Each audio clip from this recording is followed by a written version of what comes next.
I, my brain isn't quite processing damage values correctly. Because I'm looking at it as, oh, I've got 5, and I've got 5 beats his 1, 5 beats his 4.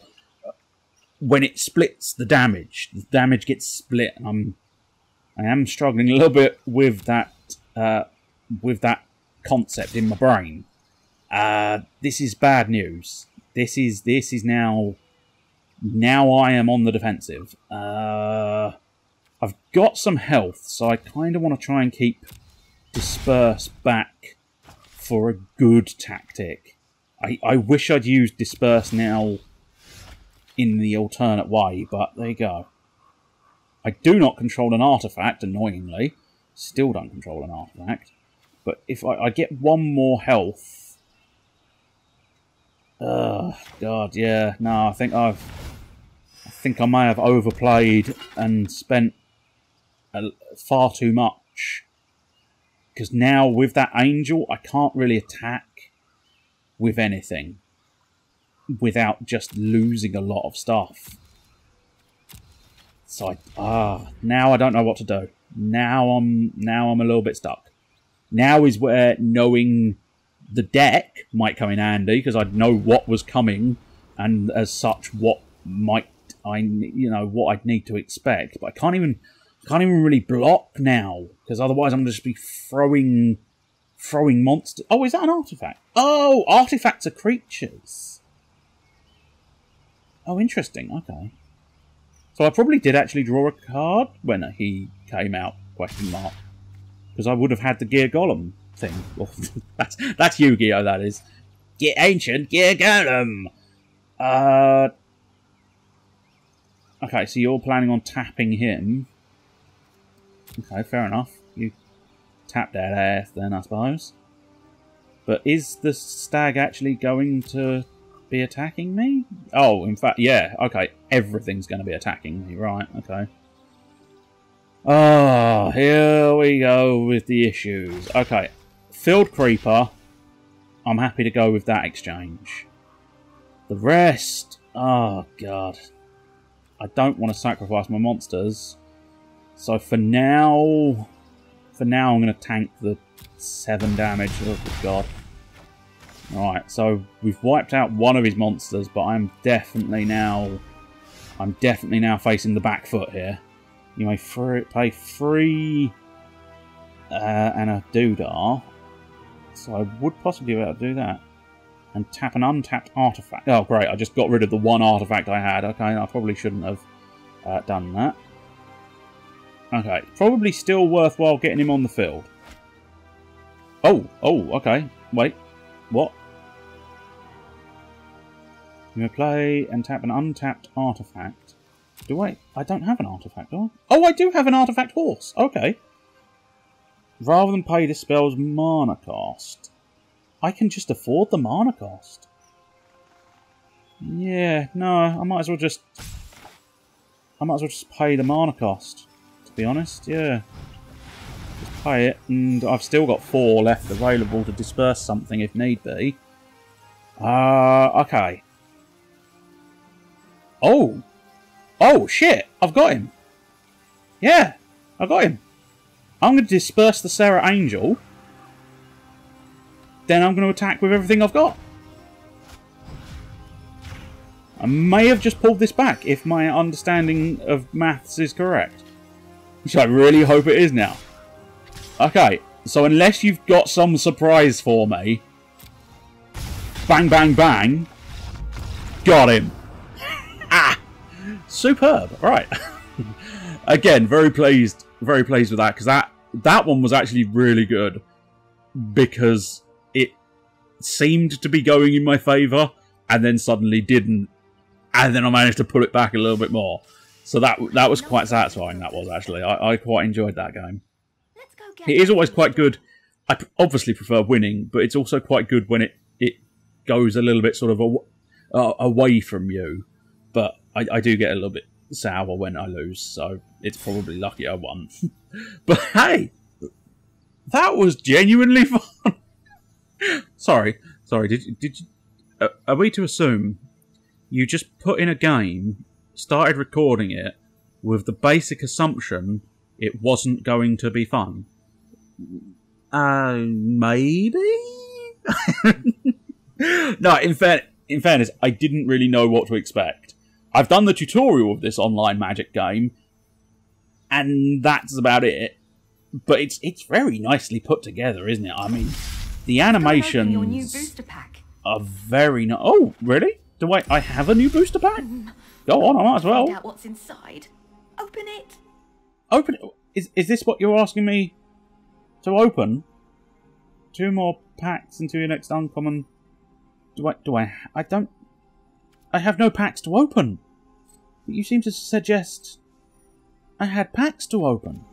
Oh, unless I suppose you mean... There they are. 1 booster pack, please. Okay.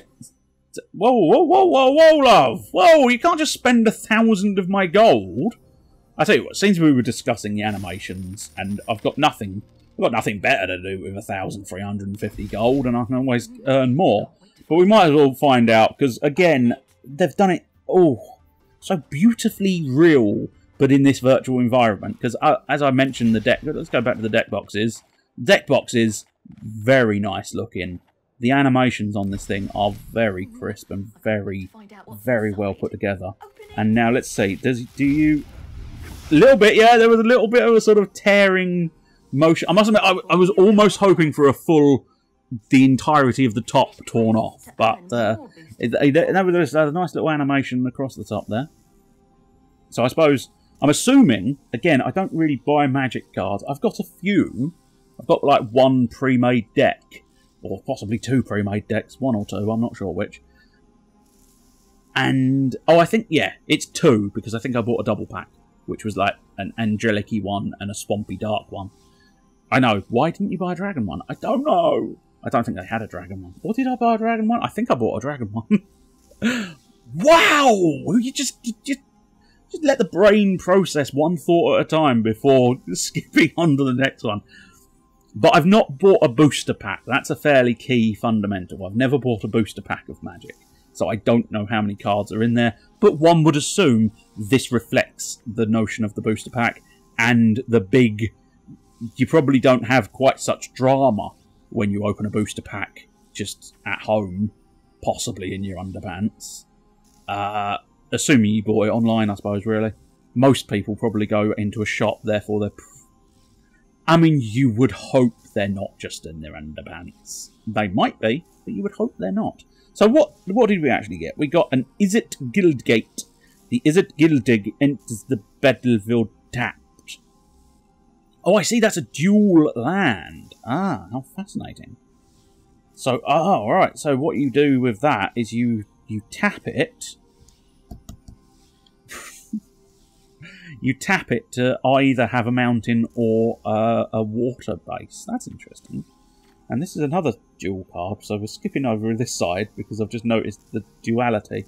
Oh, there's several duality cards I've got here. Draw 2 cards, and you may discard a non-land card. When you do, Hypothesizzle, or Hypothesizzle. It's all one word, so I'm assuming it's not I am Hypo, I am the Sizzle. But I'm curious to know if that's a real word or that's just been made up. I suppose actually it's hypothesis, isn't it? But my brain only just tweaked, and this is only a hypothesis, but it's based on the word hypothesis, isn't it? Hypothesizzle. So that's probably how you would say it a lot more reasonably to say hypothesizzle. It's surprisingly awkward to say. But I'm assuming... Is that meant to be like... Oh, okay. It's like blowing up an arcane library in a thermobaric explosion. But in a good way. But it looks like it is possibly the idea that it's an idea that's sizzling her brain? Am I way off on that interpretation?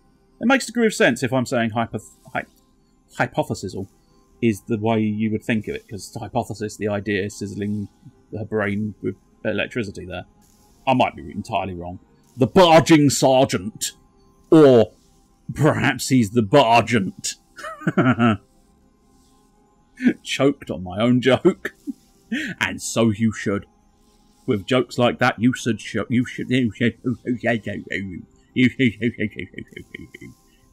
Just nice. Just nice. Anyway, he's got haste and a mentor. Whenever this creature attacks, put a 1/1 counter on target attacking creature. Hang on. Let's try and figure this one out. Small sentences, limited words. Whenever this creature attacks, that's fine. Put a 1/1 counter, I'm happy with that, on target attacking creature with lesser power.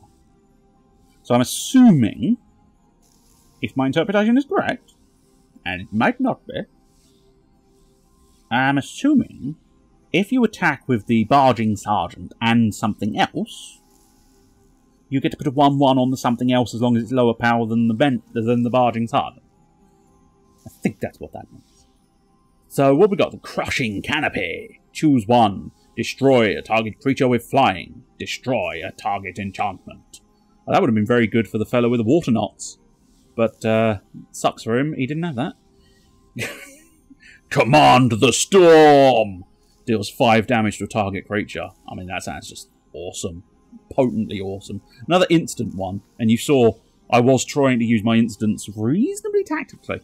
I was, you know, I gotta say, those two matches, oddly out of character. A 1, and B, I actually thought about what I was doing. You're very lucky to have beheld that. I don't usually think, and I don't usually win, and I'm beginning to see some form of correlation. Flying Death Touch, Hexproof. Okay, Death Touch, possibly the best word ever. Or, yeah, I just like it. I actually prefer it, because I didn't see the apostrophe initially. Partway through the sentence I spotted the apostrophe.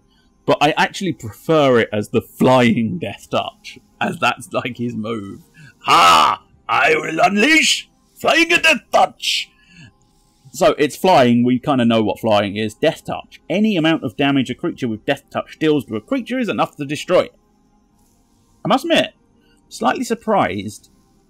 I suppose this is... It's only a 4 energy beastie, but I've seen bits with Death Touch before, and usually they've got a moderately high amount of health and a very low amount of attack. So it's usually like... am I thinking of something else, or am I thinking of this? I think I might be thinking of Magic. I don't know, but I swear there's a Scorpion out there in Magic. But I might be confusing it with an entirely different game. But there's a Scorpion that's like got 4 health, but only 1 attack, but it's got the Death Touch. So you can reasonably just throw it in, and either your opponent goes, no, I don't want to deal with Death Touch, or your opponent has to just keep sacrificing monsters to stop this little picking off of 1/1/1/1/1 damage. Not important. Let's move on. We're wasting a little bit of time, I know, looking at cards I'm probably never going to use. But fuck it. But fuck it. No, don't do that. You should be watching this video. I suppose technically you can do both. I'm not going to stop you. Nobody's going to stop you. Well, the police might stop you. If you're being too loud. That's the only real one. They've not really got a leg to stand on. If you're not doing anything untoward. They can't stop you having butt fucking.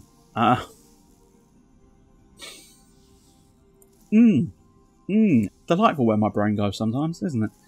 No, it's not. Creature, Elf Cleric, the Conclave Guild Mage. So, with a forest and a tap, creatures you control gain trample. And we saw trample was quite good, didn't we? Yes, it deals the damage, the full damage straight through. Hence trample, I suppose. It's a delightful way of wording it. Or, with 5... I believe that's light. I'm going to say it's light. I might be wrong, but I think that's light. Create a 2/2 green and white Elf Knight creature token with vigilance. That's not bad. That is not bad. That's quite good. Now comes the biggie. This is the rare card. They were all semi-commons, I am assuming. I'm using terminology that I think is correct, but might not be. Da-da-da-da-da-da! We got the steam vents. Ooh, look at that. That's interesting. So that's... Yes, so that's land and island, mountain. So... I suppose, yeah, land, island, mountain. Fair enough. I haven't... I have already said I have no real significant knowledge of Magic. I have even less knowledge of these dual cards. But nonetheless, this is some form of land. I'm assuming this one possibly looks like it just counts as both water and mountain. And I suppose I was summoning islands, weren't I? So that being island mountain, the red side is mountain, and that is the blue side is island, which is water and mountain. I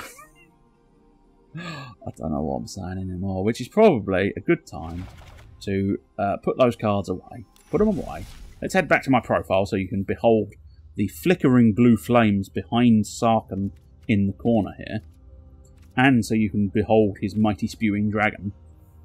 And what I'm going to do, and I know it doesn't quite fit, but it is the catchphrase of this series, or of this type of video, which I should have just stuck with the first sentence. Just stick with the first sentence, have a bit of confidence, stride through, son, stride through, spew the dragon. I want that to be my new catchphrase, I think. Whenever you have to do something difficult, you just go, okay, come on, you can do this, spew the dragon. What I'm going to say is, of course, I'm going to say, and now for something completely different. Except it's not completely different, it's moderately similar. Because I didn't say this at the beginning. I got too distracted just playing and winning a Magic the Gathering. But this is the card game special. Hence Magic the Gathering. A bit late to fucking reveal that now, isn't it? Jesus fucking Christ. Could have said that at the beginning, couldn't you? No, but instead you were fucking spewing the dragon. Fucking hell, fucking hell. This is the card game special. As such, all of the games are going to be based on the notion of playing cards in some fashion or otherwise. So, and now for something completely different is a little bit of an overstatement. So it's, and now for something completely different, except it's slightly the same. It's not got quite the same ring to it, but... And now for something moderately similar. Also doesn't have a good ring to it, but we're going to transition into something moderately card-related, but different in most ways.